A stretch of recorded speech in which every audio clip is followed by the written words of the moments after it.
ఇప్పుడు మనం చూడబోయేది మూడో సిట్యువేషన్.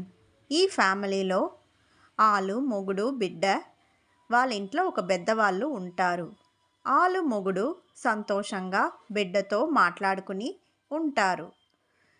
వయసైన దానించి ఆ ఇంట్లో ఉండే పెద్దవాళ్లకు ఒళ్ళు సరలేకుండా ఉంటుంది. దగ్గు వస్తుంది, కొంచెం కొంచెంగా ఎక్కువగా అవుతుంది. వాళ్ళ వల్ల కాకుండా వాళ్ళ ఇంట్లో ఉండే వాళ్ళని పిలిచి వాళ్ళకి ఇట్లా ఉంది అని చెప్పేదానికి వాళ్ళు ట్రై చేస్తారు.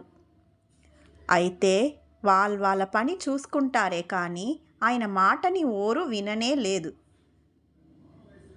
వాళ్ళ మాటకు మర్యాదనే లేకుండా ఉంటుంది. వాళ్ళ ఒళ్ళు సరలేకుండా పోత కూడా వాళ్ళని చూసునేకో వాళ్ళకి ఏం కావాలనో చేసేకో వాళ్ళు ఇష్టపడలేదు. వాళ్ళ పని చూసుకుని వాళ్ళు పోతారు. వాళ్ళ బిడ్డని కూడా దగ్గర చేర్చలేదు. ఇట్లా ఉండే ఇంట్లో దేవుడు అనుగ్రహం ఇస్తుందా? పెద్దవాళ్ళని చూసుకోకుండా పరామరించకుండా ఉండే ఇంట్లో దేవుడు ఎప్పుడు అనుగ్రహం ఇచ్చేది లేదు. లోపల ఉంట కూడా ఆ ఇంట్లోపల ఉండే దేవుడు బయట వెళ్ళిపోతుంది.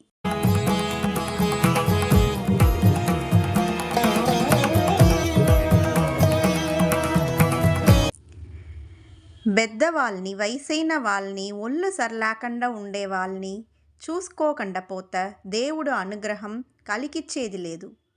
అప్పుడు ఎట్లా ఉంటా దేవుడు అనుగ్రహం కలిగిస్తుంది? ఇప్పుడు చూడండి, అదే ఫ్యామిలీ ఆలు, మొగుడు, బిడ్డలు సంతోషంగా మాట్లాడుకుని ఆటలాడుకుని ఉంటారు. ఆ ఇంట్లో ఉండే పెద్దవాళ్ళు దిడీరనేసి దగ్గొస్తుంది, కొంచెం కొంచెంగా దగ్గు జాస్తి అవుతుంది. వాళ్ళ ఇంట్లో ఉండేవాళ్ళు వాళ్ళకి దగ్గు వచ్చిన మాత్రం ఏమీ ఎక్కడ అట్లా అనేసి చూసి వాళ్ళకి కావలసిన మందు ఇచ్చి వాళ్ళని చూసుకుంటారు. దీంట్లో సంతోషమైన ఆ ఇంటి పెద్దవాళ్ళు ఆ బిడ్డల్ని అందరినీ చేర్చి సంతోషపడి ఆశీర్వాదం చేస్తారు. ఇట్లా ఉండే వాళ్ళకు పెద్దవాళ్ళ ఆశీర్వాదం మాత్రం కాదు, దేవుడు అనుగ్రహము కలిగిస్తుంది.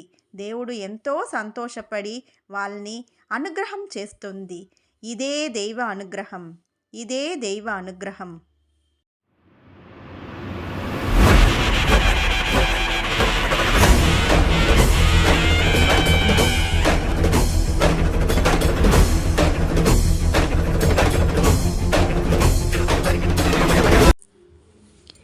ఇప్పుడు మనం చూడబోయేది నాలుగో సిట్యువేషన్. ఈ ఫ్యామిలీలో ఉండే వాళ్ళంతా వాళ్ళ పని చేసుకుని ఉంటారు.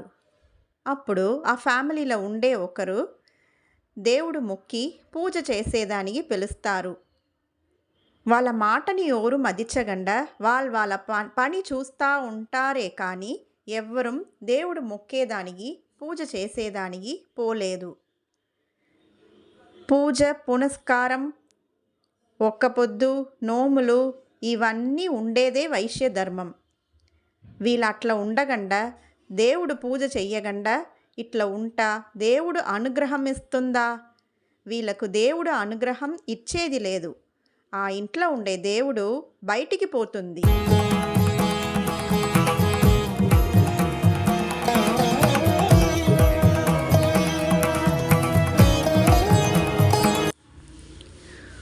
పూజ పునస్కారం దేవుడు ఇవన్నీ లేకని తావల దేవుడు అనుగ్రహం ఇచ్చేది లేదు.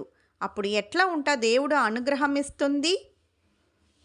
అదే ఫ్యామిలీలో ఇప్పుడు చూడండి, వాళ్ళ పని చూస్తూ ఉంటారు. ఆ ఫ్యామిలీలో ఉండేవాళ్ళు దేవుడు మొక్కి పూజ చేసేదానికి పిలుస్తారు. వాళ్ళు చెప్పిన మాత్రం పెద్దవాళ్ళు, బిడ్డలు అందరం వాళ్ళ పని ఉడిచేసి దేవుడు మొక్కేదానికి సంతోషంగా పోయి పూజ చేసి దేవుడు మొక్కుతారు. ఇట్లా పూజ పునస్కారంతో దేవుడు మొక్కి భక్తితో ఏ ఫ్యామిలీలో ఉంటారో ఆ ఇంట్లో పరిపూర్ణంగా దైవ అనుగ్రహం ఉంటుంది. దైవం అనుగ్రహం ఇస్తుంది. ఇదే దైవ అనుగ్రహం, ఇదే దైవ అనుగ్రహం.